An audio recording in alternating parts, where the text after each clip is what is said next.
Jonathan Bernier du Journal de Montréal et du Journal de Québec est à Washington. Joe, match numéro 2 demain. Martin Saint-Louis a été bombardé de questions. Changement, pas de changement dans l'alignement.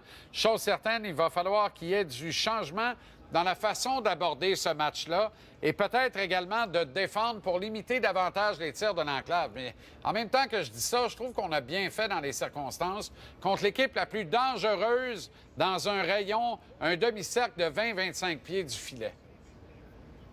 Oui, tout à fait. En fait, on s'est ajusté au fur et à mesure que le match a progressé, mais si c'était pas de Samuel Montembeault dans les 2 premières périodes, ça aurait pu facilement être 4 ou 5-0 pour les Capitals. Je regardais tantôt sur le site de la LNH, là, les Capitals hier ont décoché, sur les 32 tirs qu'ils ont décoché, il y en avait 16 du bas de l'enclave. Là, c'est la moitié. Puis si on regarde la moyenne dans une saison là, pour un match donné, la moyenne c'est 17. Donc, on parle de 2 fois, dans le fond, ce qui est donné habituellement. Puis la raison est fort simple, c'est qu'on l'a vu, là, les défenseurs du Canadien se sont fait brasser de pommier pas mal. Les attaquants des Capitals appliquaient beaucoup de pression. Puis ça a mis ça a mis un peu de panique là, dans les jeux du Canadien. Puis c'est un peu ça qui manquait au Canadien, l'exécution. Il faut que les attaquants soient bien placés, que les passes soient sur le tape. À partir de là, ben on sort de la zone. Puis si ça se fait pas, parce qu'on n'a pas de temps et d'espace, ben là, on est dans le trou.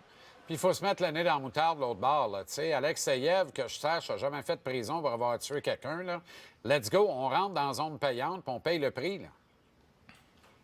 Ben exactement, puis c'est ce que Josh Anderson nous disait ce matin, ce midi, c'est notre pain, notre beurre à nous, notre trio en plus. Là. Fait qu'il faut qu'on fasse un petit peu plus pour mettre le momentum dans le match. Et puis, écoute, puis pour brûler l'énergie des Capitals, c'est un peu ça qui est arrivé hier quand il y a eu le renversement de situation. Les joueurs du Canadien ont appliqué de la pression, ils ont forcé les Capitals à se défendre. Puis quand venait le temps de sortir la rondelle du territoire, ben écoute, il n'y avait plus de jus pour appliquer la même pression qu'au début du match. Donc c'est l'aspect à travailler, puis à améliorer, puis à apporter dès le début du match demain soir. Utiliserais-tu Jack-Eye demain? Je connais ta réponse, mais je te pose la question pareil.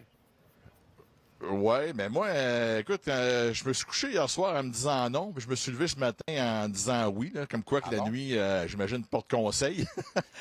Puis évidemment, Martin Saint-Louis nous a dit aujourd'hui, ça changera pas la façon de jouer de Tom Wilson, puis il a raison.